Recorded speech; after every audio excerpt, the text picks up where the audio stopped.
Bonjour à tous et à toutes. Aujourd'hui, une belle discussion pour vous. On a eu l'honneur de reparler à un de nos anciens profs du niveau collégial, Yves Martin, un des hommes les plus patients et empathiques qu'on ait eu le plaisir de connaître tout au long de notre parcours. Oui, exactement. Puis en parlant de parcours, celui à Yves est quand même assez chargé. Il a étudié en génie chimique. Puis en sortant de ses études, il est allé directement dans une start-up. Vous allez en apprendre plus lors de cette discussion. Autre chose que vous allez apprendre aussi, c'est certains principes d'enseignement. Par exemple, quels sont les trucs à avoir afin de bien capter l'attention de ses élèves, ainsi que les pires erreurs qu'un enseignant peut faire. On est allé aussi au niveau un peu plus personnel. Yves étant un grand homme de famille, comment réussir à faire fleurir une relation à long terme avec sa conjointe dans la société d'aujourd'hui, c'est pas facile. Donc, pour bien s'orienter dans ce périple mouvementé qu'est la vie, inspirons-nous de ceux l'ayant déjà vécu. Bienvenue, chers amis, à 1001 voies du succès.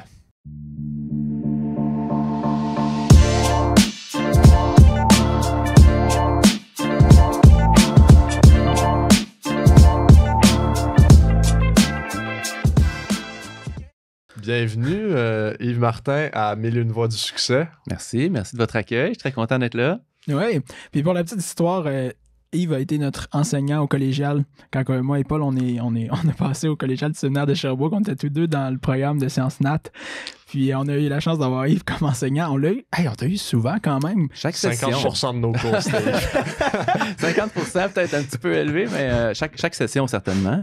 Fait que c'est un plaisir là, de pouvoir voir là, ces 2 années-là au complet. Là, fait que on a le temps de développer quand même des liens de ça. Fait que, quand même des belles. Ouais, c'est ça. Puis pendant notre parcours aussi, on a couru avec toi aussi le midi. On était dans le club de course. Club de course. Est-ce qu'on avait participé à une course ensemble ou non, pas ensemble. C'est ça. Certaines années qu'on avait à travers le club de course, fait participer au marathon de Magog. On n'a pas fait le marathon, là, mais fait 5-10 km. Fait que, mais bon, c'était quand même agréable autour du lac. Là, puis, exactement. Pour les points d'éducation physique, là, si je me rappelle bien. Là, il y avait oui, c'est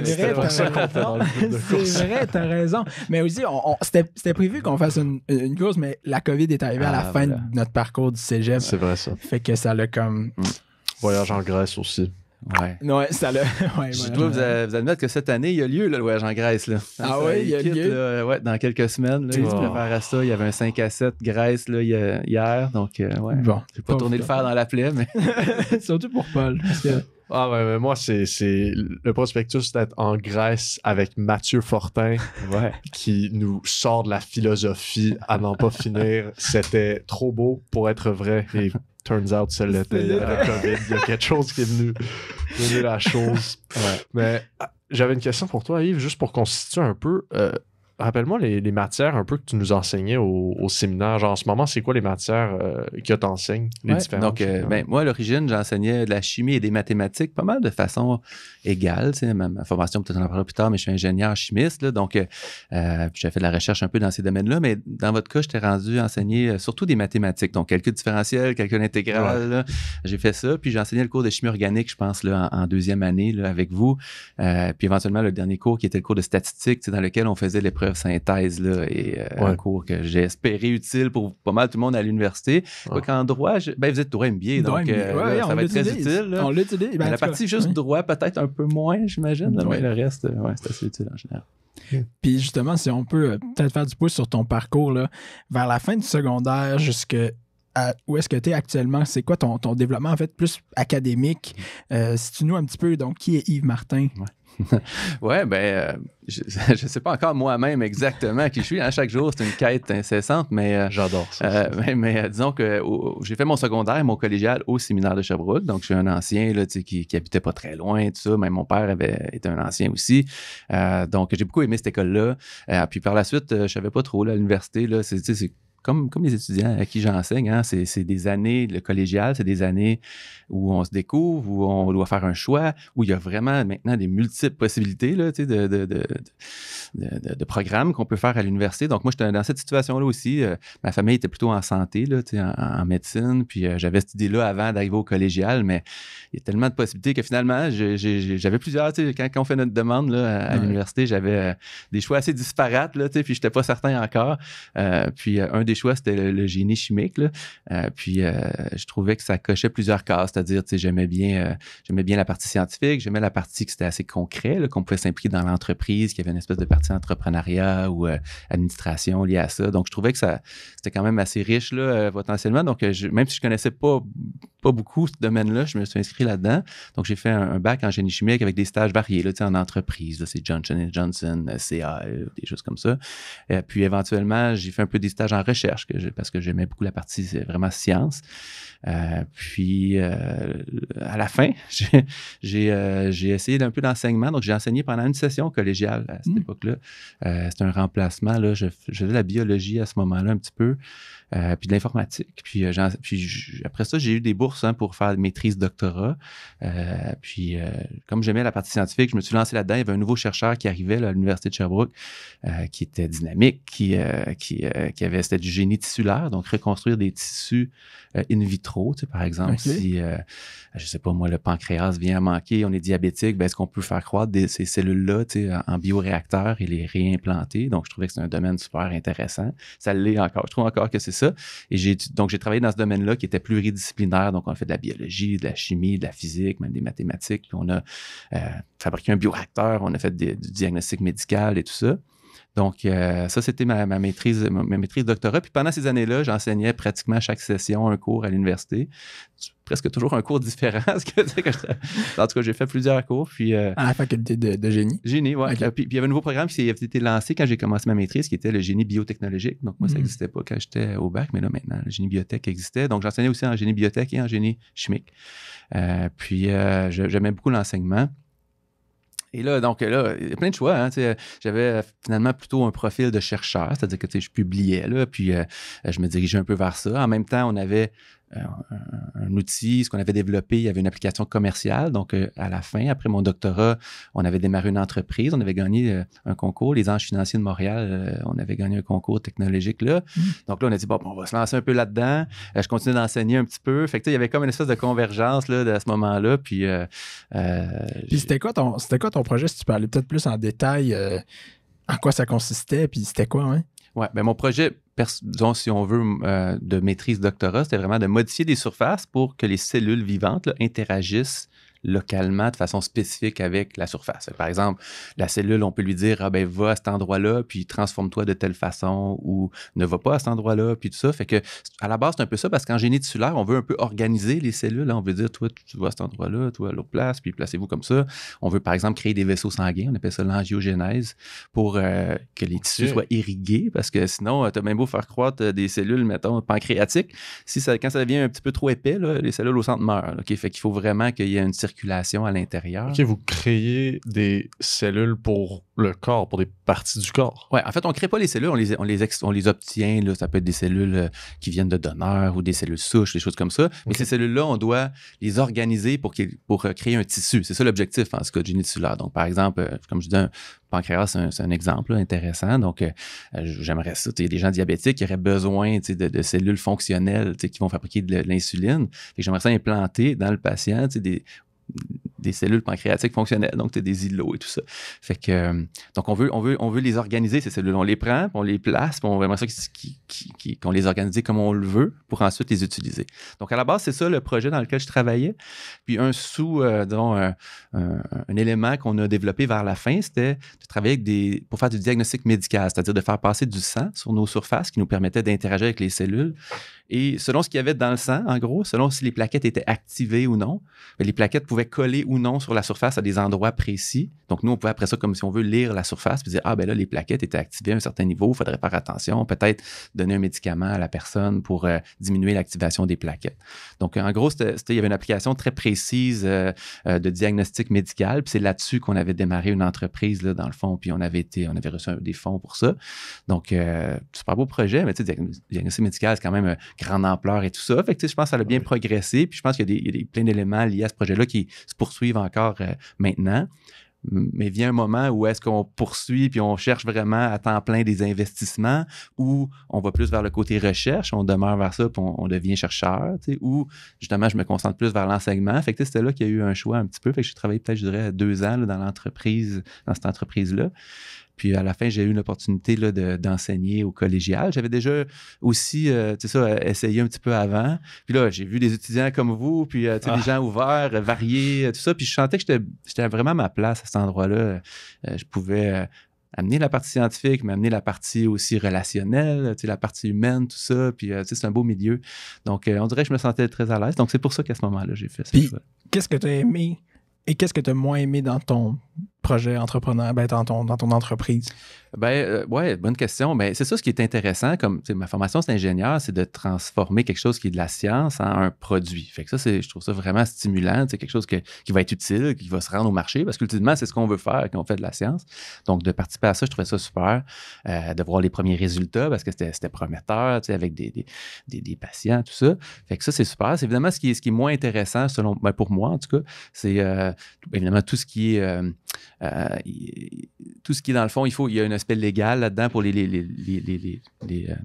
diagnostics médicaux. Donc, il faut par exemple avoir des approbations, il faut vraiment suivre des principes là, très arrêtés. Ça coûte excessivement cher. Donc, tout ce qui est financement, aller chercher les fonds, ça, c'est pas la partie que j'aimais le plus. J'aimais ça expliquer la partie scientifique, mais en gros, quand on va voir, ben là, je caricature, c'est pas comme ça, mais quand on va voir des financiers, il aime bien entendre, le marché, je sais pas, là, j'invente les chiffres, c'était pas ça nécessairement, mais c'est 10 milliards, puis ça va être dans 2 ans, puis on va avoir 50%, on veut, il faut amener des... Puis je comprends en même temps, les gens qui financent veulent...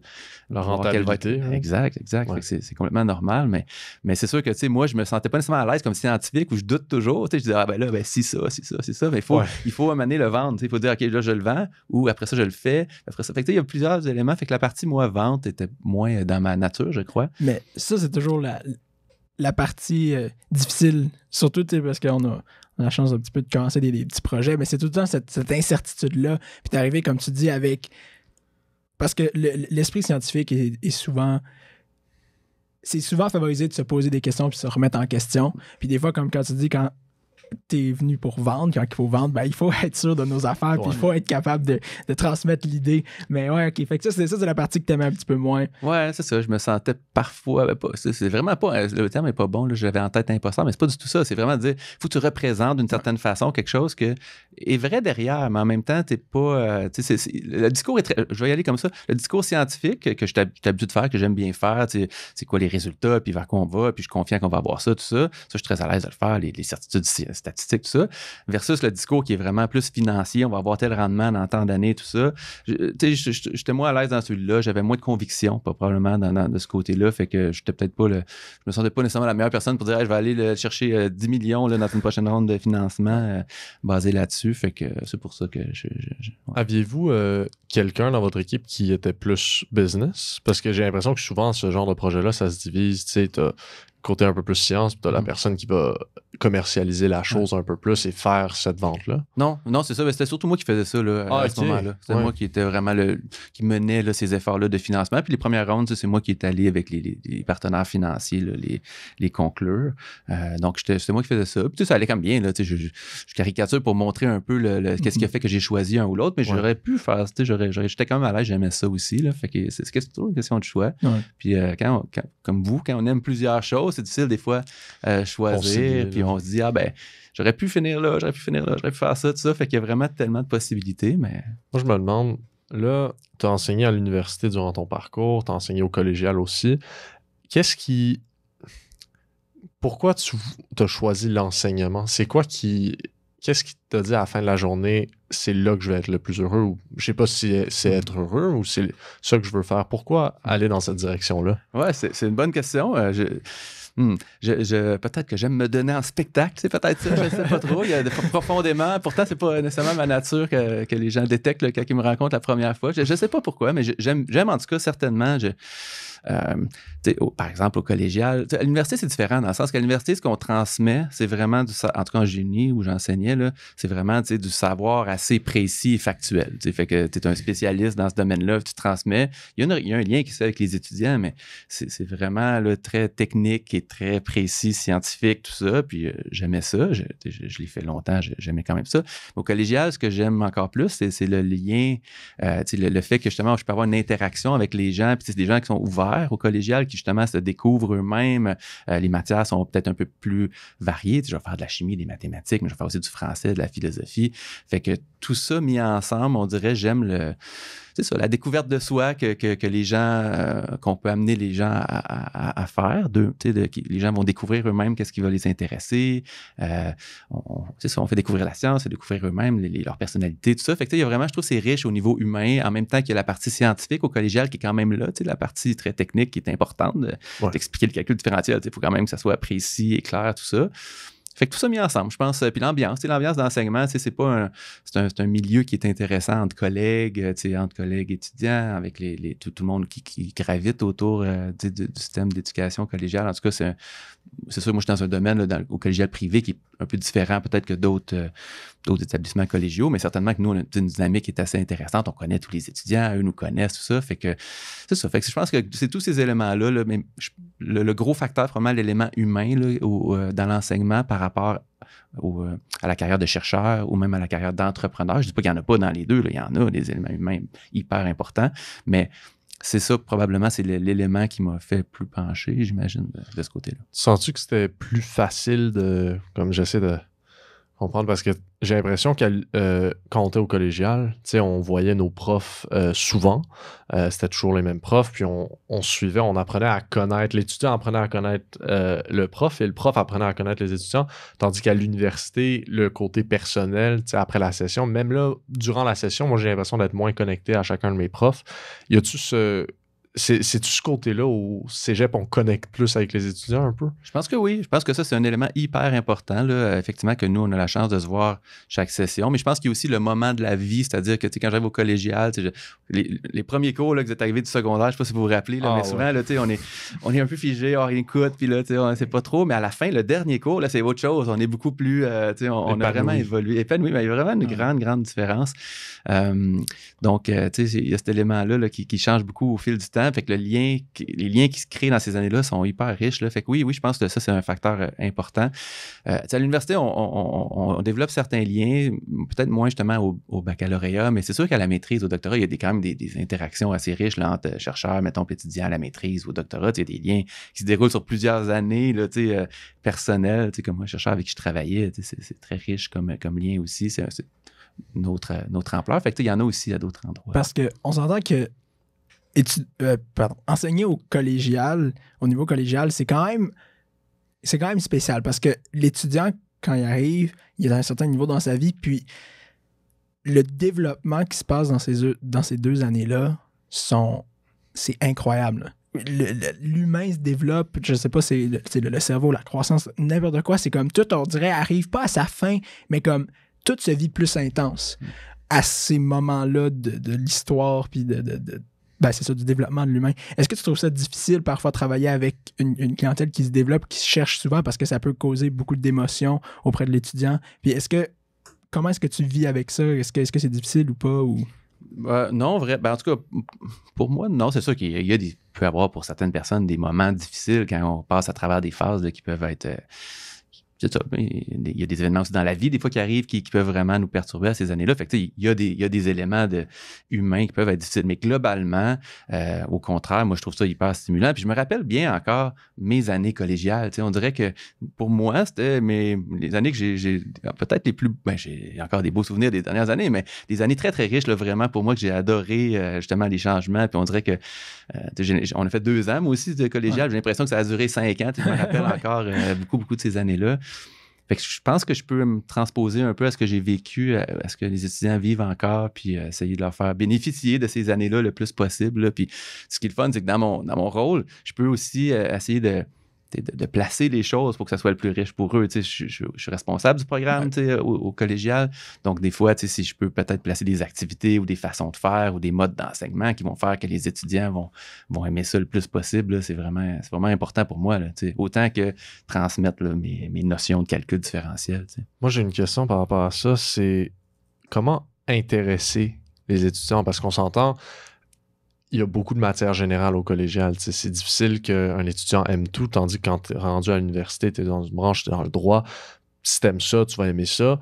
Ou il y a plus de chances. Mais au collégial, comment est-ce que tu arrivais à intéresser les étudiants? C'est quoi les techniques pédagogiques que tu utilisais? Comment fasciner, comment leur donner le petit goût d'apprendre, de poser des questions, la curiosité intellectuelle? Oui, ben c'est une bonne question. C'est pas facile. Puis chaque jour, je me pose un peu cette question-là. Comment on peut intéresser le plus grand nombre? Puis c'est pas la même réponse pour tout le monde. Fait que il y en a qui sont, mettons, un cours de calcul différentiel. Je prends cet exemple-là, qui est un cours de mathématiques, un peu abstrait quand même. Il y en a qui, à la base, vont être intéressés. Qu'eux, ils arrivent, là, puis ils adorent les mathématiques, puis ils veulent aller plus loin.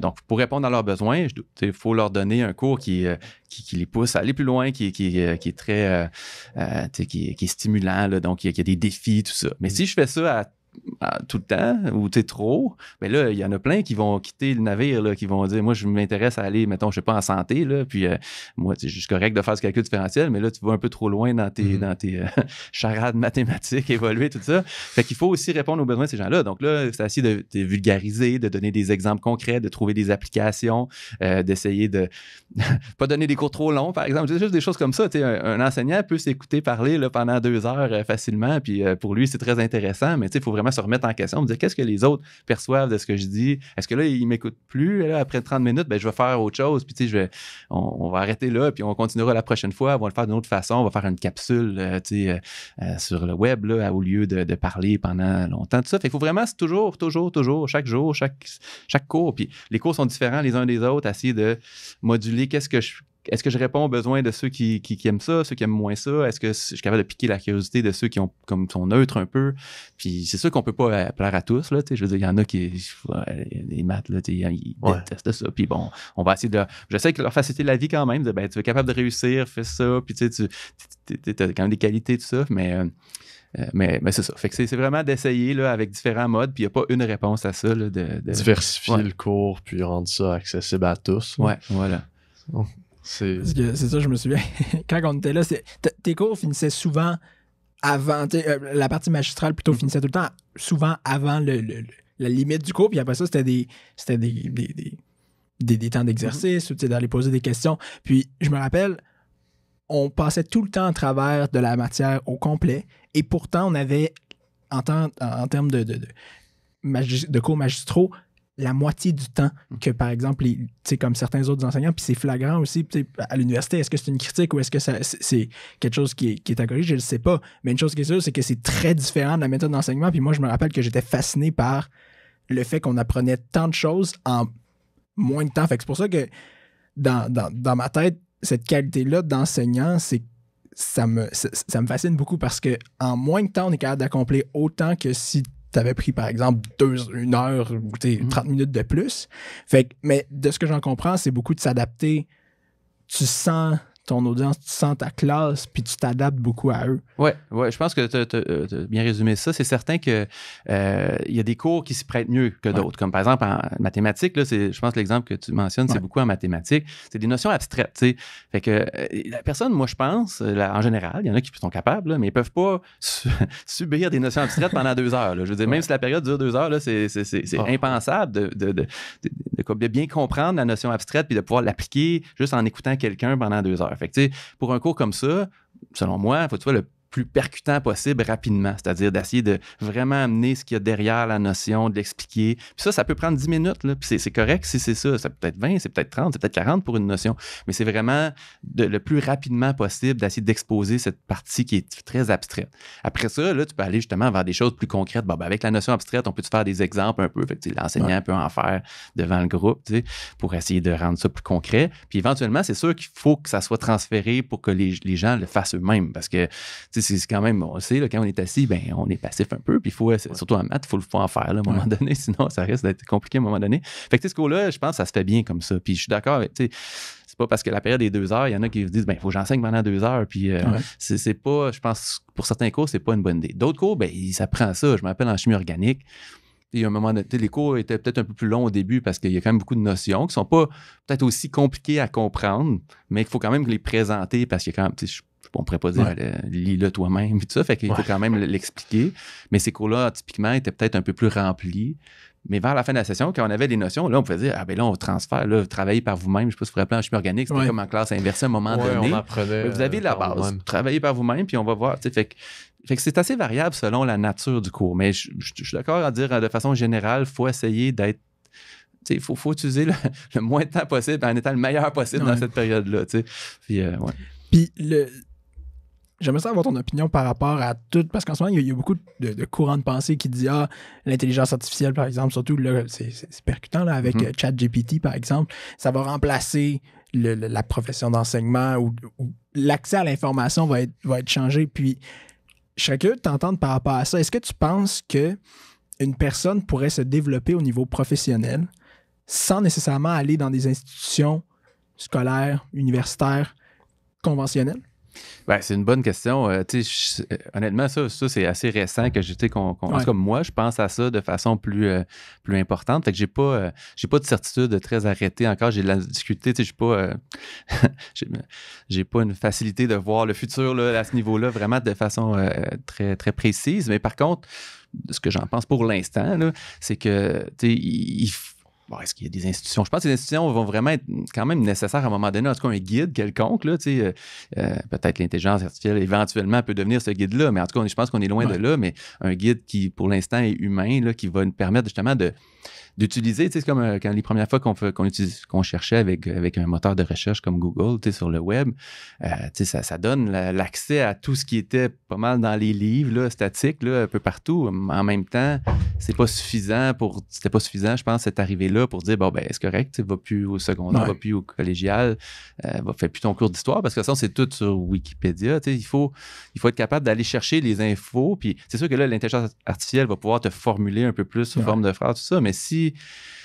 c'est un exemple, je pense, c'est dans le langage. C'est apprendre à écrire, on pourrait dire, ah ben là, l'intelligence artificielle va le faire à notre place. Mais apprendre à écrire, c'est aussi apprendre à réfléchir, puis à structurer nos pensées, puis à se poser des questions, puis être capable de placer des choses dans notre esprit. Donc, je crois que ça va rester nécessaire. Là, on va falloir qu'on construise quand même nous-mêmes la façon de poser les questions, même si on obtient les réponses facilement après. Il faut poser les bonnes questions dans la bonne séquence, puis les assembler à un moment donné. Mais là, éventuellement, l'intelligence artificielle va-tu dépasser l'homme dans son ensemble? On ne sait jamais. Là, mais, Puis est-ce que pour toi, ça a influencé la façon que tu enseignes, premièrement, et que tu reçois les travaux? Parce que la rédaction est devenue beaucoup plus facile. Oui, un peu. Là. C'est sûr que moi, même dans le passé, quand je donne un devoir, mettons, là, les gens vont le faire un peu ensemble, vont s'aider. Puis qui sait si moi, mon père n'est pas mathématicien, puis il va le faire à ma place. Fait que j'ai toujours dit, ben c'est correct, là, je m'attends à ça, je sais que c'est ça qui va arriver. Je vous suggère de le faire par vous-même parce que l'évaluation, éventuellement, il faut quand même valider votre compétence à vous. Donc, ça serait bien que vous le fassiez, que vous au moins vous compreniez ce que les autres ont fait pour le devoir. Fait que j'essaie d'y aller par convaincre les gens de le faire de cette façon-là. Puis c'est la même chose maintenant avec l'intelligence artificielle. Ils pourraient, là, tout. Puis ça fait quelques années en mathématiques qu'il y a quand même des outils là, qui existent, que tu peux avoir toutes les démarches et tout ça. Donc, c'est d'essayer de convaincre le jeune, mais c'est sûr que dans la pondération, quand on évalue la compétence, on ne pourrait pas dire tout va s'évaluer à 10. Fais un travail, puis ça va compter pour 100% de ta session, parce que là, c'est sûr que la personne peut juste demander de l'aide ou le faire avec un moteur de recherche artificielle. Moi, j'ai une question par rapport à ça, parce que, en fait, là, ça me fait penser à plein de choses. Les gens qui vont utiliser ChatGPT pour rédiger un travail, pas ceux qui veulent s'en servir pour l'apprentissage, plus ceux qui veulent se faciliter la vie dans un travail ou qui vont prendre les travaux de leurs amis, tout ça, ça va être moins bon pour leur apprentissage, right? Mais est-ce que, moi, ce que je me pose cette question-là, on accorde une énorme importance aux notes aujourd'hui. Nous, on le sait bien, on est en droit, les notes, c'est de là que tout part, les opportunités de stage, les cabinets, tout ça. Est-ce que cette importance-là accordée aux notes fait en sorte que ça, on encourage plus d'un peu prendre des shortcuts comme ça, passer par ChatGPT et on est plus centré sur l'objectif qui est apprendre? Parce que si on avait un moyen d'être centré sur cet objectif-là, on verrait que ça n'a pas de sens de faire un devoir sans le comprendre juste pour avoir la note, mais si on est centré sur la note, ben tant mieux, tu as eu 90. Y a-tu moyen de... Comment dire? Se libérer du joug des notes. Parce que c'est des beaux outils, ChatGPT, c'est l'apprentissage. Et j'ai un clic aujourd'hui pour n'importe quoi, mais ça peut être... Y a-t-il un moyen de formuler l'éducation pour que ça soit utile à l'apprentissage et non juste... C'est une bonne question. Puis c'est sûr que les notes, ultimement, dans un monde idéal, seraient mises de côté. Puis on irait justement avec juste le fait d'apprendre. Puis je pourrais évaluer, ah ben oui, t'as bien appris, bravo. Puis ça, je te recommande, tu sais, comme un peu dans un système précédent. Utopie. C'est un peu, c'est ça. Je pense que c'est un peu utopiste dans le sens qu'il y a certains programmes où les notes sont beaucoup moins importantes. Là, tu sais, récemment, il y avait une présentation, par exemple, un programme que je connais déjà là, à l'université ici en génie électrique, informatique. Tu sais, c'est des classes complètement inversées dès le début, apprentissage par projet, tout ça. Puis je crois que les notes, là je ne veux pas m'avancer, c'est pas un programme auquel j'ai enseigné, mais les notes sont vraiment pas mises de l'avant. Là, puis dès le départ, il encourage les jeunes à travailler ensemble. Là, puis tu sais, il n'y aura pas de notes qui va vous séparer. Puis l'important, c'est juste de réussir vos cours, tout ça. Fait que c'est une super belle approche, là, tu sais, puis on veut qu'ils apprennent. Malgré ça, je pense, puis en tout cas, moi, pour l'avoir vu pas dans ce programme-là, mais dans d'autres programmes, il va quand même avoir des gens qui vont se laisser porter par le travail des autres dans ces circonstances-là. C'est-à-dire il n'y a pas de note en plus, bon, ben pourquoi je travaillerais? Puis il y en a qui vont faire ça, là, qui vont faire le minimum, puis qui ne vont pas nécessairement apprendre. Ça va pas. Je pense pas que ça va faire en sorte qu'ils vont. Qu'il y en a plus, il y a un plus grand nombre qui vont apprendre. Je ne sais pas à quel point les notes briment cette soif d'apprendre-là. Je pense que c'est ça. Qu'il y en ait ou qu'il n'y en ait pas, il va y avoir des gens qui ne vont pas avoir autant d'intérêt à apprendre puis qui vont quand même trouver des façons de ne pas trop travailler, d'autres qui vont travailler. Fait que je ne sais pas si c'est la note le problème. C'est sûr que c'est pas agréable d'être toujours obligé de noter les gens. Nous, comme enseignants, on aimerait mieux pas noter, mais je pense que c'est quand même nécessaire parce que, en tout cas, certainement, la façon que c'est construit, il faut sélectionner des gens éventuellement pour un nombre de places limité. Là, peu importe le programme, là, pharmacie, médecine, droit, tous des programmes où il y a un nombre limité de places. Donc, il faut trouver un mode de sélection. Est-ce que ça pourrait être un examen standard comme ailleurs? Est-ce que ça pourrait être, une fois à l'université qu'on sélectionne? Est-ce que il y a plein de façons, mais éventuellement, il faut classer. Donc là, présentement, c'est au collégial que ça se fait beaucoup, là, la première accès à l'université.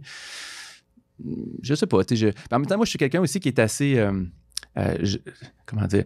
J'aime bien que les gens essayent de travailler pour être les meilleurs. Tu sais, je trouve que si je joue au soccer, mais je veux être le meilleur joueur de soccer, je veux être sélectionné le premier, je veux me démarquer des autres, puis je vais faire un camp pour m'améliorer. J'aimerais ça que ce soit la même chose pour les cours que je fais. Tu sais, quand je suis au secondaire, là, moi, j'aimerais ça que je sois le meilleur. Ouais. Mais je suis pas assez bon je suis pas en biologie, ben je vais faire un cours pour m'améliorer. Comme au soccer, je suis pas bon pour dribbler, ben je vais faire peut-être un cours pour m'améliorer là-dedans. Puis on dirait que ça, c'est pas pour tous, c'est évident, mais tu sais, moi, j'aime ça que les gens se poussent à être les meilleurs. Fait que la note peut être une façon de forme de récompense ou de façon de voir mon progrès. Tu sais, dire, bon, mais je progresse, je suis pas nécessaire d'être le meilleur de la classe, mais au moins, si je progresse puis je vise une amélioration, c'est un mesurable qui me permet d'un peu... Puis c'est imparfait, là, tu sais, il peut avoir une note qui est pas... C'est ça, c'est comme tout système qu'on va trouver va probablement avoir une imperfection parce que tant que j'ai à critiquer les notes, il y a des gens qui vont apprendre puis qu'une note, ça va être une excellente mesure de leur progrès. Il y en a d'autres que les notes, c'est juste ce qu'ils veulent puis c'est leur valeur en tant qu'étudiant puis ça devient un peu toxique. Je pense que tu as raison, tout système va avoir des problèmes, mais tu m'as fait penser à un truc. Est-ce qu'il y a eu des moments dans ta carrière d'enseignant jusqu'à présent où est-ce que tu as dû comment dire ça? Tu as dû parler à un étudiant qui n'avait pas les notes pour rester dans le programme ou à cause des notes, un étudiant a dû être découragé d'un de ses objectifs de vie, un de ses objectifs futurs. Ah ouais, ça arrive souvent. Là, comment tu approches une discussion comme ça? Comment tu... Ben, c'est pas évident. C'est sûr que, tu sais, il y a souvent de la déception liée à ça. Puis les gens, il y en a qui vont se mettre aussi beaucoup de pression, là, tu sais, pour aller dans un programme donné. Puis ils sont souvent très... Moi, je trouve les situations les plus difficiles, c'est quand je suis très proche, là, tu sais, d'atteindre mon objectif. Puis ce que je leur dis toujours, c'est que cette personne-là, sont hyper compétentes, sont super bonnes, c'est des bonnes personnes.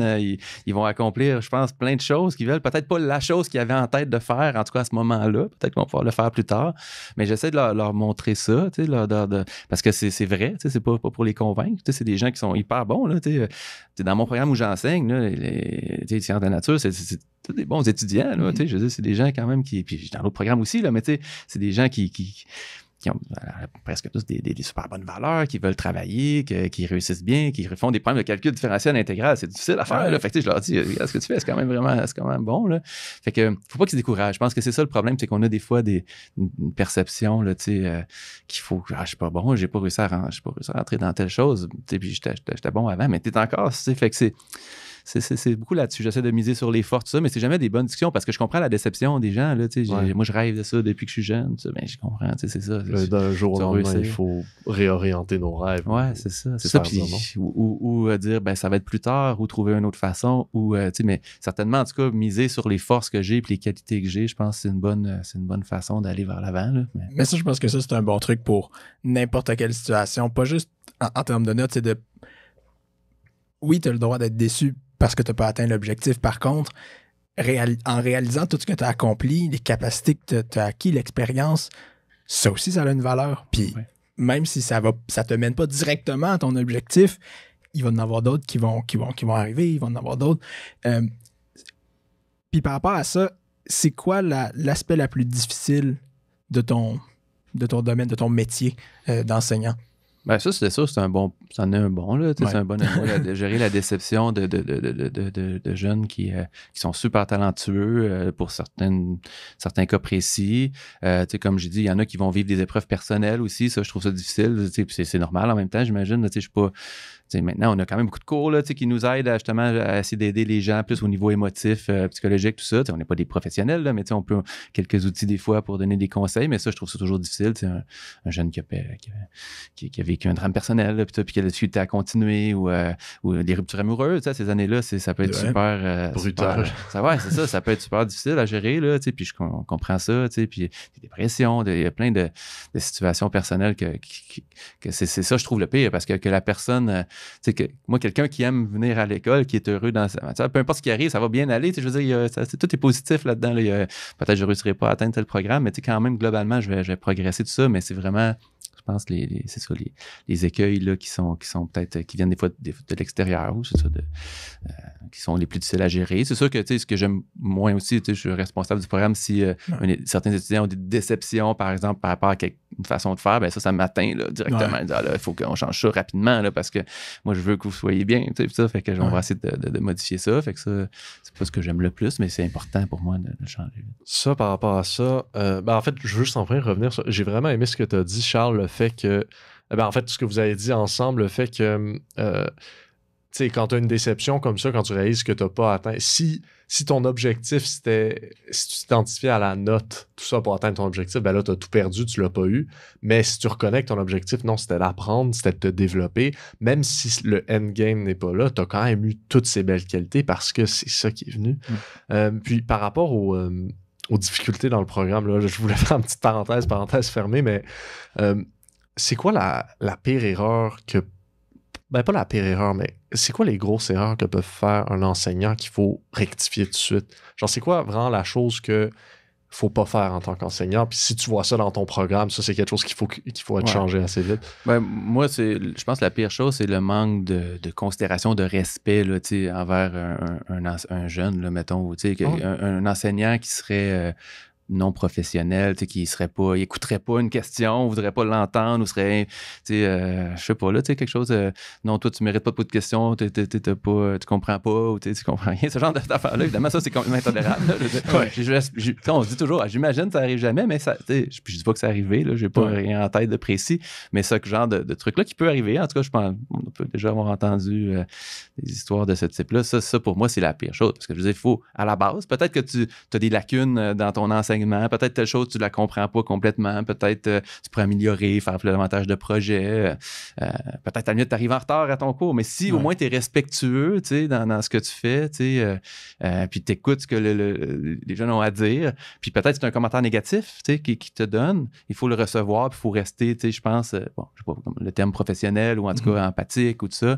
Ça pour moi, c'est nécessaire. C'est comme la base. Quelqu'un qui n'aurait pas ça, qui n'aurait pas cette capacité-là, mais peut-être c'est pas l'enseignement le bon endroit. Il faut vraiment être à l'écoute, empathique. Puis ça ne veut pas dire de tout accepter ce que les étudiants vont dire ah ben là, je veux que le cours finisse là. Ça se peut que ça soit non, mais ça, c'est correct. Mais tu sais, il faut vraiment, par exemple, si un étudiant est mal à l'aise avec quelque chose, il faut l'entendre, l'écouter, se questionner, se remettre en question. Faut pas se passer au-dessus de la mêlée. C'est tellement intéressant ta réponse parce que aussi faire un parallèle avec ce qu'on parlait plutôt le collégial versus l'université. Au collégial, moi je me rappelle, je sentais vraiment ça. Et je sais pas si c'est que je le sens moins, mais j'ai l'impression qu'à l'université, il manque un petit...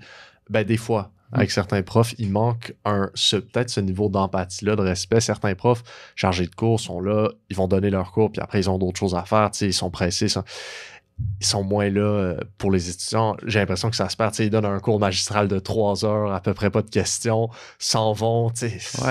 Oui, puis à leur défense, c'est un contexte différent, dans le sens que je sais, c'est un peu pour ça que je suis au collégial et non à l'université, c'est que si j'étais enseignant, professeur à l'université, qui était un peu mon profil, là, c'est-à-dire j'avais fait mon doctorat, j'avais publié, on dirait que je me dirigeais un peu vers là, mon emploi premier, en tout cas, la sélection à ce moment-là, peut-être ça change là, au fil du temps, puis selon les facultés, là, mais mon emploi premier aurait été la recherche. Là, ça aurait été pour ça que j'aurais été engagé là, pour avoir une équipe de recherche, avoir des subventions et tout ça. L'enseignement aurait fait partie de ma tâche, mais n'aurait pas été le critère sur lequel j'aurais été sélectionné. Là. Donc, fait que tout part de là. Je veux dire, moi, au collégial, la personne qu'on va engager ou qu'on veut avoir, mais là, ce qu'on va regarder, c'est vraiment l'enseignement. Est-ce que tu vas vraiment avoir ça comme priorité? Comment tu vas t'y prendre et tout ça? Alors que là, c'est ça, à l'université, c'est un chercheur, une superstar dans son domaine, idéalement, qui comprend des choses que les nuls mortels ne comprennent sauf lui. Fait que là, il arrive devant la classe, c'est ça, il est grand, lui. C'est ça. Il a un savoir que nous c'est ça. Fait que, puis en même temps, on veut quelqu'un qui se distingue à ce niveau-là. Fait que, il y a cette différence-là aussi qui est là. Fait que j'imagine que c'est difficile d'avoir tout. La personne qui est hyper empathique, humaine, mais en même temps une sommité dans le calcul mathématique. Parce qu'il y a beaucoup une question de... Puis je pense que ce qui résonne beaucoup, c'est important pour un enseignement d'avoir des valeurs, puis une d'entre elles, c'est le respect. Je me demande comment est-ce que toi, personnellement, quelles sont tes valeurs et comment les as-tu trouvées? Oh, c'est une bonne question. Je sais pas. C'est sûr que c'est une réflexion. Hein, tout part de mon cours de philosophie du collège. Honnêtement, oui, Mathieu Fortin. Là, mais pour vrai, ça fait partie de ça. C'est dur à dire, honnêtement. Je sais pas. Je crois que les valeurs en général dans ma vie partent de ma famille, de ce que je lis, des enseignants que j'ai eus, des relations que j'ai eues, tout ça. Fait que je pense que c'est tout ça mis ensemble là, qui m'habite, puis que j'essaie de transmettre. Fait que les réflexions qu'on se fait, tout ça. Là, fait que j'ai pas. C'est difficile de répondre rapidement, mais c'est l'ensemble du cheminement. Là, Mais si tu veux, on peut parler un peu de famille. Ça, c'est une question que je voulais te poser. On m'a dit que tu étais un homme de famille, que t'accordais, que c'était comme une de la priorité dans ta vie. Est-ce que j'ai tort à ce niveau? Non, tout à fait. Oui, non, c'est ma priorité. Je pense, je sais pas, c'est... La famille, c'est vraiment ce qui est au cœur, justement, des valeurs, puis de notre quotidien, puis de ce qui est affectif là, dans notre être. En tout cas, ça s'étend, là, parce que ce que les étudiants, puis ce que je vis professionnellement, tout ça aussi, c'est hyper important. Mais au centre, on dirait que pour moi, il y a vraiment la famille, puis depuis toujours. J'ai rencontré ma conjointe, mon collégial, justement, fait que peut-être que là, ça fait un lien, tout ça, quand j'étais étudiant. Là, donc, ça fait quand même un certain nombre d'années maintenant. Donc, en 97, là, fait que, ouais. Comment vous avez bâti votre relation ensemble? Cours de maths. Au début, c'était ça. Ça commence toujours par un cours de maths. Fait que c'est pour ça là, que je suis là maintenant. Là, ma famille est importante. En tout cas, mais au départ, c'était ça. Il y a des labos de chimie là, qu'on faisait ensemble, tout ça. Fait que, après ça, évidemment, elle a étudié dans un autre domaine que moi, là, mais on a continué, là, puis on a eu on s'est mariés, eu des enfants, tout ça. Fait qu'on a bâti une famille là, ensemble là, au fil des ans. Fait que, puis, c'est quoi le... Tu sais, ça fait un petit bout que tu es avec. Qu'est-ce que tu pourrais dire par rapport au fait d'avoir... Tu sais, pour les personnes qui veulent avoir une relation sérieuse puis à long terme, on se fait souvent dire que ça prend du temps, ça prend du travail, il y a certains éléments, mais quels sont les éléments qui sont, d'après toi, dans ta relation avec ta conjointe, importants puis qui font partie du fait que vous êtes encore ensemble aujourd'hui? Encore là, respecter l'autre, vraiment être à l'écoute de ce que la personne ressent. Ça, je pense, c'est au cœur d'une relation. Là, puis, comme je dis, c'est un peu la même réponse que j'ai donnée avec les étudiants. Fait que, c'est pas le même niveau, là, c'est pas le même genre de proximité, tout ça, évidemment. Là, mais c'est quand même ce qui je pense qui est le lien là, très important. Outre l'amour qu'on peut ressentir là, pour la personne, de vouloir avoir des projets communs, de bâtir des choses à travers des projets projet, comme j'ai dit, ou de la famille, là, des enfants qui vont venir, là, donc d'essayer de faire une unité puis de donner des valeurs à ces nouvelles personnes-là qui grandissent puis qu'eux aussi là, trouvent la famille importante puis ajoutent à cette unité-là quelque chose qui est d'unique. Là. Fait que tout ça fait que ça se bâtit, là, ces convergences de valeurs-là puis d'écoute. Fait que c'est pas facile, c'est des sujets quand même assez difficiles à décrire, je trouve, en mots, mais c'est sûr que c'est très important. Là. Puis là, mais ça va vite, hein, les enfants grandissent déjà. Là. J'ai ma plus vieille va être à quelques années d'arriver au collégial, elle est en secondaire 3, là, donc ça va vite quand même. J'ai adoré le mot « bâtir ». J'avais entendu une citation, je ne me rappelle pas si ça vient d'où, mais quelque chose, et je suis curieux d'avoir savoir à quel point ça résonne avec toi, le fait que initialement, tu sais, quand tu trouves quelqu'un, c'est l'attraction initiale, c'est l'amour, c'est les papillons, mais à partir d'un certain moment, la relation devient juste ce que tu bâtis. C'est plus ce que vous étiez, mais c'est ce que vous construisez ensemble. Est-ce que c'est vrai, ça? Est-ce que c'est... Oui, ben je pense qu'il faut qu'il reste un peu de papillon quand même au fil du temps, je crois, malgré tout. Mais oui, ce qui est bâti va prendre une très grande importance. Les moments qu'on a vécus ensemble, on découvre au fil du temps les valeurs de l'autre personne. Puis il faut que ça se rejoigne à un moment donné. Sinon, ça va être quand même difficile de garder cette construction-là saine au fil du temps. Mais si on va dans la même direction, pour nous, c'est important justement de transmettre des valeurs à nos enfants, à notre entourage, à nos amis. Mais ça, on peut bâtir, c'est ça. Puis je pense que oui, je suis d'accord. Oui, c'est une bonne citation. En ce moment, t'as 2 filles, c'est ça? 3. 3 filles? 3 filles. Ouais. Puis quels sont les... Comment est-ce que tu... En fait, quel genre de père es-tu? C'est une bonne question. Ouais. J'ai une bonne question.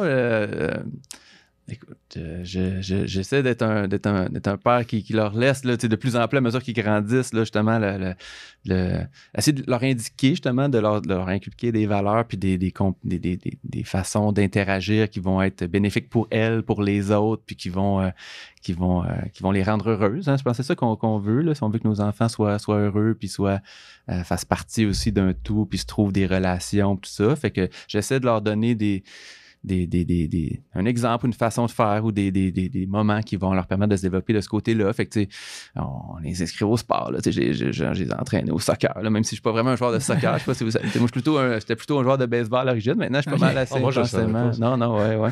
J'ai joué beaucoup au baseball jusqu'à 30 ans dans le senior et tout ça. Mais là, maintenant, c'est ça. Je suis plutôt un coach de soccer. Puis, mais ça leur fait plaisir. Fait que je suis content d'être là pour eux, pour elles dans ces moments-là. Les moments que nous, on aime quand on est jeune, on essaie de les recréer. Hein, on essaie de ces moments qui ont été significatifs pour nous, des moments de proximité. Fait que j'essaie de donner ces moments-là. Mais je ne sais pas ce qu'il dirait. Là. C'est ça. Qu'est-ce que tu penses? Il est tellement sévère. Là. C'est ça. Ouais, je pense pas qu'il dirait ça. Je ne suis pas très sévère. Non, je sais pas. Ouais. Puis tu as parlé du sport... dans ta vie, je sais, comme on l'a mentionné au début, on a fait de la course ensemble, les trois ensemble, entre autres. Puis... ça semble être quelque chose qui est important dans ta vie en général. Pourquoi est-ce que le sport est important pour toi? Est-ce que c'est seulement pour les aspects de santé? Est-ce que c'est parce que ça t'aide à te dépasser? Oui. Ben, je dois dire, en partant, que je suis un très mauvais coureur. Hein. J'ai couru autour du lac. L'autre fois, Paul m'a dépassé à peu près, je dirais, 2 à 3 fois plus rapidement que ce que je crois. Il a ralenti le temps qu'on se dise bonjour. Il exagère. J'étais en intervalle. Mais non, mais c'est quand même assez vrai. C'est pas mon genre de sport. Mais depuis que je suis jeune, mon père m'a inscrit là, au baseball, au hockey aussi. Là, fait que je pense que j'aimais beaucoup l'aspect sport d'équipe. J'étais assez compétitif. Là, quand c'était le temps de jouer, j'aimais beaucoup cet aspect-là. Là, essayer de remporter la victoire, tout ça. Fait que ça, j'aime ça encore. Là, on fait les sports, je sais pas, on le faisait probablement au début, en tout cas avant la COVID, là, les midis enseignants, étudiants. Ouais. Fait que ça, j'aime bien ça quand même. Là, j'aime ça aussi c'est toujours avec camaraderie, tout ça, là, mais j'aime ça me dépasser. Tu parlais en classe, là, paf, le smash. C'est ça. Fait que non, j'ai toujours adoré l'aspect compétitif, mais l'aspect physique aussi, évidemment, est important pour la santé. Fait que là, effectivement, je me mets à faire plus du jogging et de l'entraînement, là, moins agréable pour moi, honnêtement. Moi, j'aime, je veux dire, je pourrais jouer chaque jour, là, le midi, je sais pas, au hockey cosum, même au basketball, qui est pas mon sport, ou au soccer, ou d'autres choses. Ça serait facile pour moi, mais courir, ça me demande un petit effort supplémentaire là, pour y aller. En même temps, je me sens mieux après, puis je pense que c'est important, là, je pense, de le faire. Puis j'avais gardé ça, je pense, des années d'avant. Puis là, je me dis, bon, c'est moi à mon tour maintenant de faire les sports d'équipe, fait que c'est mes enfants qui bénéficient des transports puis des moments là, de fin de semaine. Là, Le sport, là, parce que c'est sûr, le sport d'équipe, en tout cas, c'est plus le fun que course ou entraînement, parce que course, ça devient long, ça devient répétitif, c'est plate. On se sent bien, mais c'est plate. Ouais. Comment est-ce qu'on trouve... j'ai l'impression que le sport d'équipe, premièrement, on trouve... c'est plus difficile à organiser, tandis que la course, tu mets tes cheveux, tu y vas. Fait que, comment, en fait, ce que je veux demander, c'est dans ton horaire chargé, comment est-ce que tu alloues le temps au sport? Tu as une famille, tu as un emploi qui t'engage énormément. Où est-ce que tu trouves le temps? Est-ce que c'est une question de faire du temps? Est-ce que c'est une question de tu vas quand tu es motivé? Comment? C'est sûr que les sports d'équipe, comme tu as dit, je pourrais... Il y a des ligues là, qui existent encore pour les adultes. Mais bon, là, comme je dis, j'ai un peu passé le flambeau à mes enfants parce que je trouve que ça ne fonctionne plus dans l'horaire. Il y a trop de... Fait que je suis comme un entraîneur adjoint, fait que je suis assez impliqué là, directement. Fait que les soirs, les fins de semaine, des fois, tu vas avoir un moment qu'il n'y a rien, je peux faire un jogging ou quelque chose, mais présentement, je fais rien d'organisé. Fait que je vais essayer de le faire en organisant les midis prof-élève à l'école, s'il y a une ligue intramuros. Fait que ça, c'est des bons moments. Là, l'heure du dîner, là, pour moi, c'est un moment. Je suis pas très matinal, là, fait que ça, il n'y a aucun chance de ce côté-là. Fait que le midi, là, quand j'ai. J'ai un horaire chargé, mais en même temps, j'ai pas. Au collégial, j'ai quand même la chance de ne pas avoir un horaire, là, je sais pas, de gens que je connais là, qui eux, ont, je sais pas, là, 50 minutes pour dîner, des fois 30 minutes. Là, moi, j'ai quand même la chance, des fois, d'avoir, je sais pas, 2-3 fois par semaine, 2 heures. C'est parce qu'il n'y a pas de cours, mettons. Fait que là, ça me donne la chance d'aller courir puis peut-être faire un peu d'entraînement là, supplémentaire, d'organiser un midi, tout ça. Fait que c'est comme ça que je le fais pour l'instant. C'est vraiment les midis, là, l'été. En plus, on a la chance. Au collégial, on a quand même des bonnes conditions de travail. Là, on a des congés l'été, là, un peu comme les enseignants au secondaire ou au primaire. Donc, là, j'ai plus de temps peut-être pour faire... Puis qu'est-ce que tu fais pendant ton été? Souvent, on a des projets de rénovation. On va faire un petit voyage, on va entraîner. C'est ça, le soir, il y a encore beaucoup d'activités ou la fin de semaine là, sportive là, avec les enfants. Mais des fois, des rénovations, un projet de voyage une fois de temps en temps. Il n'y a rien de très fixe là, pendant la période estivale. Là, Fait que dans le fond, tu travailles. Tu travailles pas vraiment. Non, tout à fait. Là, les enfants grandissent, mais quand ils étaient plus jeunes, je jouais pas mal. Là, ils sont un peu plus grandes. Là. La plus jeune est en 4e année, donc tu vas avoir 10 ans. Mais... Est-ce que ça fait un peu, je ne vais pas dire peur, est-ce que ça fait un peu mal de les voir grandir, savoir que ça va... Bientôt, elles vont devoir partir voler de leurs propres ailes. Oui, c'est terrible. Non, c'est sûr, quand même, parce que c'est tellement des beaux moments qu'on aimerait ça que ça dure éternellement. Là, souvent, c'est comme ça à plusieurs moments de notre vie, je pense. Là, je suis bien au collégial, moi, ça dure toujours. Je suis bien, mes enfants sont jeunes avec moi, j'aimerais ça que ça dure toujours. Là, mais chaque étape, je pense, a ses beautés, puis ces éléments là, qui sont hyper positifs. Fait que c'est ça qu'il faut se dire. Mais c'est vrai que le temps file assez rapidement quand même. Là, tout le monde le dit, là, mais oui, c'est toujours une crainte. Puis, le premier petit ami, là, le premier copain, là, puis là, ça fait vieillir. Puis tout ça, là, c'est des choses qui sont stressantes pour un père. Ouais, c'est ça.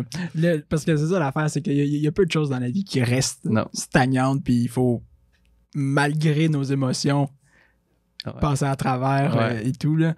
Mais des fois, je pense que c'est quand même pertinent dans le fond, d'essayer de penser un petit peu à qu'est-ce qui va arriver. Puis j'aimerais revenir brièvement à l'enseignement. Qu'est-ce que tu penses, à quoi va ressembler la profession d'enseignant dans les 10 prochaines années? Est-ce que tu penses que ça va rester sensiblement la même chose? C'est une bonne question. Je pense qu'à la base, en tout cas, le trait qui est très important, c'est quand même la relation enseignant-étudiant. Là. Cette relation-là, en tout cas, même dans plusieurs études là, qui avaient été faites pour qu'est-ce qui fait qu'un étudiant va mieux avoir des meilleurs résultats, va apprendre davantage. Il étudiait là-dedans, mettons, est-ce que c'est l'utilisation de l'informatique, est-ce que c'est des classes inversées, est-ce que c'est plus d'heures de cours, est-ce que ça. Mais ce qui sort en premier habituellement, c'est le lien de confiance enseignant-étudiant. Donc, c'est quand même quelque chose de. Fait que ça, je pense, ça va rester assez rester longtemps, même avec l'émergence de technologies ou de façons d'apprendre qui peuvent être réalité virtuelle, des choses comme ça. Fait que, tu sais, ces choses-là, pour moi, c'est plus des outils. Peut-être la classe va être justement éventuellement virtuelle. On met un casque, puis on reste chez moi puis j'ai l'impression d'entrer dans la classe, puis je vais voir quelque chose. Je pense pas, là, parce que là, il me semble, les relations, ça va être... Ça fait peur, hein, ouais. Moi non plus, je le vois mal, on dirait, mais mettons que c'était ça, je pense quand même, il faut falloir qu'il y ait une relation humaine. Qu'est-ce qui se passe à travers la réalité virtuelle? Je pense pas, je sais pas, mais tu sais, c'est ça. C'est que ça, je pense que ça va rester pareil. Mais oui, peut-être que le contexte va changer. Je vois rien de frappant là, dans les 10 prochaines années. C'est sûr que l'intelligence artificielle va amener des défis, des contraintes, des choses comme ça. Mais il n'y a rien qui m'amènerait à dire que dans 10 ans, il va y avoir vraiment, là, je sais pas, des classes complètement différentes là, que je vois, moi. On a eu un invité il n'y a pas si longtemps, Roch Bérard. Lui, c'était un enseignant, un chargé de cours en RH, c'est un professionnel de la ressource humaine. Lui, j'avais posé la question, en fait, si tu étais ministre de l'Éducation pendant quelques années, qu'est-ce qui change? Et pour lui, le futur, c'était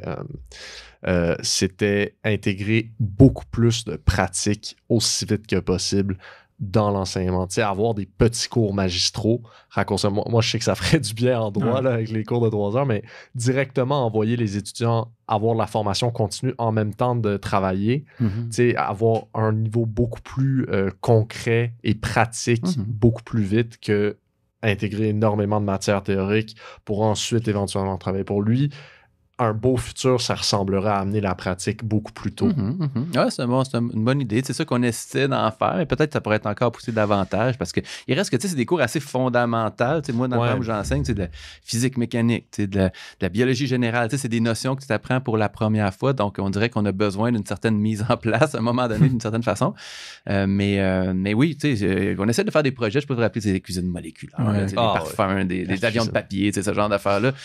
Mais bon, il reste que ça pourrait être encore plus poussé puis plus en lien avec l'industrie. On essaie de faire des stages là, en dernière session avec un peu l'université. Beaucoup, je pense qu'il y a quasiment le 3/4 qui vont aller à l'université faire un projet. Fait que, c'est sûr que c'est un bon point parce que c'est important là, de faire ces choses-là. Puis je trouve la partie orientation, on essaie de développer ça beaucoup. Quand tu arrives au collégial, ça va passer vite. Tu vas avoir 1 an et demi avant de faire ton choix pour des études universitaires. Tu découvres, tu n'as aucune idée c'est ça.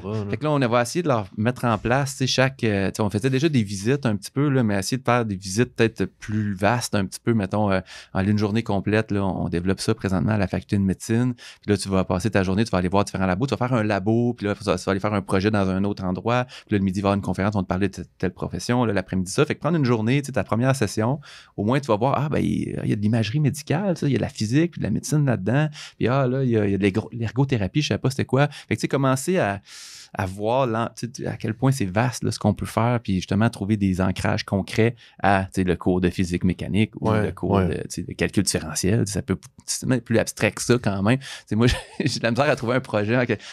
C'est pas impossible, mais un projet en calcul différentiel. Avec ce que moi, je dois leur amener comme compétence, c'est pas simple non plus. Là, il reste que c'est un petit peu abstrait. Il reste que c'est un petit peu abstrait. Je vous amènerais sur un côté, une petite transition, parce que la question me brûle les lèvres. Là, quand on a parlé de l'été, je pensais que c'était une bonne... tu nous avais parlé de ton groupe de musique. Ben, c'est un groupe de musique. Moi, je veux savoir, c'est quoi Mathieu Fortin, Guillaume Côté, nos autres profs du collégial, qu'est-ce qui se passe à ce niveau-là? On avait...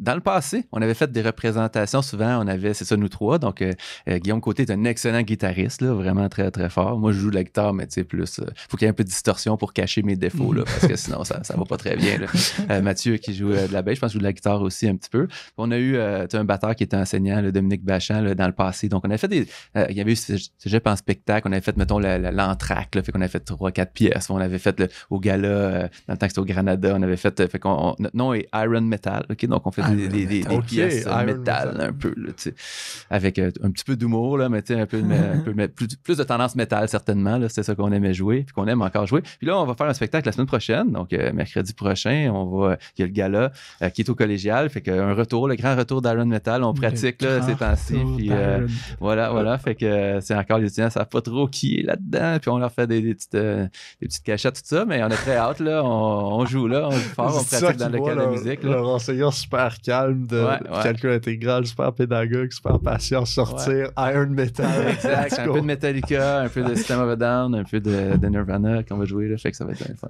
Comment t'as commencé à jouer de la musique? En fait, j'ai commencé au secondaire, là, okay. Mais moi, c'est assez quelqu'un qui aime beaucoup de choses, là, j'ai toujours été assez curieux, là, dans plein de domaines, fait que je faisais du saxophone alto, fait que, j'étais dans l'harmonie, dans le stage band, on avait, enregistré même un disque à cette époque-là, puis c'était assez le fun. Puis, à un moment donné, je faisais de la guitare un peu à travers ça, puis j'ai toujours aimé beaucoup écouter la musique, ça, c'est quelque chose je suis encore, là, chaque semaine, là, moi, je regarde qu'est-ce qui sort, là, puis là, ça sort, là, j'ai plein d'albums dans plein de styles différents. J'ai un faible pour la musique un peu agressive, mais pas juste ça. J'ai écouté du classique aussi. Là, fait que j'ai. C'est ça. Fait que j'ai toujours adoré ça là, la musique. Fait que l'opportunité de jouer avec des gens, quand j'ai vu que Guillaume était bon, je disais, là, il faut qu'on joue ensemble. Là, puis, fait qu'avec nos stacks d'ampli, là, ça, là, c'est un peu un bonheur. Je suis curieux de savoir pourquoi est-ce que t'aimes la musique? Pourquoi? Parce que moi aussi, je suis quelqu'un qui aime beaucoup la musique en général, mais je sais pas pourquoi est-ce qu'on aime ça, mais qu'est-ce que t'en penses? Je sais pas, hein? C'est une bonne question, mais c'est certain que moi, ce que j'aime beaucoup, je pense, c'est j'aime ça découvrir des nouvelles, je pense, j'ai un peu moins de plaisir à écouter, mettons, un groupe qui serait très semblable à un autre, fait que c'est pour ça que j'aime beaucoup ce qui vient de sortir, même la musique classique, j'écoute le classique contemporain, c'est sûr, j'ai écouté le classique, j'aime Bach, des choses comme ça, mais j'aime ça, les contemporains, là, fait que, puis la même chose de la musique, métal, oui, c'est correct d'écouter du vieux Metallica, mais j'aime ça ce qui sort maintenant, fait qu'on dirait que je pense que on dirait que je découvre quelque chose, puis des choses que j'avais pas, qui n'existaient pas avant, puis ça, c'est ça que j'aime le plus, un nouveau groupe. Il n'y a rien qui me fait plus plaisir qu'un nouveau groupe, qu'une nouvelle musique qui me fait sentir quelque chose que je n'avais pas senti avant. Puis, est-ce que tu as des chansons, genre par exemple, fétiche, par exemple, quand t'es triste, t'écoutes telle chose. Quand t'es heureux, t'écoutes telle chose. Est-ce que t'as des go-to? Des chansons, c'est plus difficile parce que c'est ça change quand même beaucoup, là, mais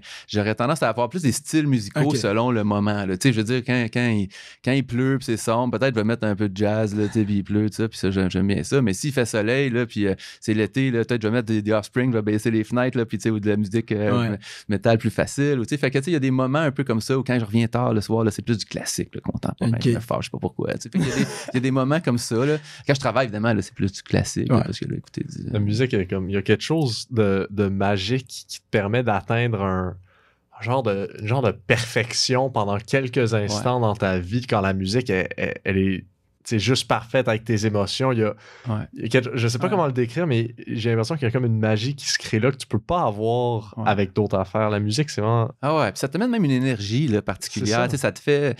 évidemment, quand je faisais du sport, j'avais tendance à faire quelque chose d'agressif avant, mais ça fonctionne. Il y a quelque chose là-dedans qui te transforme un petit peu chaque fois, puis qui t'amène ailleurs. Là, qui amplifie tes sentiments, c'est ça. Puis qui peut-être même les fait dévier des fois, puis qui les amène ailleurs. Fait que non, c'est vraiment très important, ce domaine-là, qui touche... pour moi, là, on parle des nouveautés, la littérature, lire, j'ai toujours beaucoup ça aussi, j'aime ça. C'est un peu peut-être la même chose que je vais chercher, quelque chose de nouveau, quelque chose que j'ai pas pensé avant, une façon de réfléchir, puis j'ai toujours aimé ça. Mais attends, tu lis beaucoup. Est-ce que tu lis plus dans ton domaine? Quel genre de livre? Non, je lis très... je lis peu dans mon... Je lis dans mon domaine quand même une fois de temps en temps, mais pour me détendre, je vais pas lire d'articles scientifiques dans mes temps libres. Là, fait que je suis pas un vrai scientifique qui justement, parce qu'il y a quelqu'un, je sais pas, quelqu'un qui est passionné, là, vraiment, les maths, il adore ça. Peut-être qu'il lirait toujours dans ce domaine-là. Moi, vraiment, je vais plutôt sortir de ça. Là, je vais lire justement de la littérature un peu plus, là, ou j'aime bien le policier aussi là, pour me détendre à certains moments, là, des choses comme ça. Fait que je vais aller à la bibliothèque, là, dire justement qu'est-ce qui sort, il y a ça a l'air bon, je regarde, c'est pas pire, fait que genre je vais lire ça. Là. Pourquoi t'es toujours en fait, on le remarque depuis le début de la discussion, tu sais, par exemple, tu t'enseignais des cours avant, tu t'enseignais toujours des nouveaux cours. J'ai l'impression que t'es toujours en quête du nouveau, de l'inconnu, du nouveau, c'est cette formulation. Pourquoi? C'est quoi qu'est-ce qui te drive à vouloir te challenger comme ça? Je sais pas. Je pense que c'est ce qui fait que ça me stimule. Je pense que c'est probablement ça. C'est quelque chose qui fait que, mettons, dans le cadre d'un cours, je pense que c'est ça que j'aime. Donner la même chose toujours, ça finit par être moins stimulant. Fait c'est safe. C'est safe, c'est ça. C'est plus facile, probablement. Tu as moins de travail à mettre. Mais si le travail est plus lourd, c'est pas vraiment mieux. Fait que, mais je ne changerai pas pour changer un cours, là, mais je veux dire, j'aime ça, les défis là, de ce côté-là, dire, il y a une nouvelle opportunité de travailler sur des choses. Fait que, une certaine curiosité qui est toujours là, je pense, puis qui me fait, c'est ça qui m'allume, là, qui me fait avancer, puis qui me fait dire, je vais aller voir telle bibliothèque, je vais regarder tel cours de programmation, je vais apprendre un peu là-dessus, je vais regarder telle autre chose. C'est que, il faut que ce soit nouveau, je pense. Tu restes un peu l'élève, le fait d'avoir cette curiosité intellectuelle. J'ai souvent dit quand pour le reste de ta vie. Quand je faisais ma maîtrise, mon doc, c'est long, tout ça, pareil, là, j'avais des subventions, tout ça, c'était pas super non plus, mais ça prend un certain nombre d'années, mais je me disais toujours, je veux, comment je dis ça? Donc, c'était pas, je veux pas étudier pour vivre, mais vivre pour étudier, là, dans le fond, je voulais toujours être étudiant, là, j'ai toujours pensé ça, que j'étais plutôt un étudiant. Ce qui est quand même ironique, parce que maintenant, t'es rendu l'enseignant. c'est ça. Mais je me dis, j'essaie de me placer, c'est ça. Je pense que j'essaie de me placer dans le point de vue de l'étudiant quand même pas mal dans ma vie tout le temps. Ouais. Mais la façon surtout que tu enseignes puis la façon que tu parles, je trouve que c'est pas... parce que c'est facile d'imaginer l'enseignant comme étant l'antipode complet de l'étudiant, mais on dirait que ça n'a pas besoin d'être aussi... Excusez. Problème technique. Excusez, oui. Check. Tout est beau. Mais oui, c'est ça, on dirait que la scission n'est pas obligée d'être aussi intense parce que la façon surtout que tu enseignes puis que tu expliques, tu prends beaucoup la perception de l'étudiant. C'est comme, OK, qu'est-ce qu'il comprend de ce que je suis en train de dire? Fait qu'en quelque sorte, l'enseignant se doit d'être un peu étudiant pour bien enseigner. Ah ouais, je pense que je me rappelle les projets, là, à la fin, je sais un peu plus qu'est-ce qui allait arriver, mais quand on faisait les parfums, là, la première année, j'avais aucune idée, là, vraiment, j'avais une idée, là, mais tu sais, j'avais pas les réponses, en tout cas. Fait que je trouve ça super, là, quand il y a un projet, de dire, c'est ça le projet, mais je sais pas plus que vous, là, qu'est-ce qu'on va faire, puis on va regarder ensemble, on va trouver les réponses, puis on va essayer, tu sais, puis je peux encadrer tout ça, tu sais, mais c'est ça, fait que ça, j'aime bien ça. Je trouve que c'est plus le fun là, que savoir qu'est-ce qui va arriver, puis c'est ça qui va. Rester un étudiant. Ouais. Non, ça, c'est une Marc-Étienne Salva, il avait dit ça aussi, non?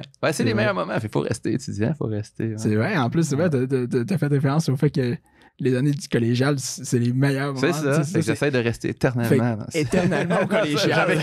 Jamais quitté ni le séminaire, ni le collégial. Est-ce que tu considères aujourd'hui que t'es une personne qui a du succès? Puis si oui, pourquoi?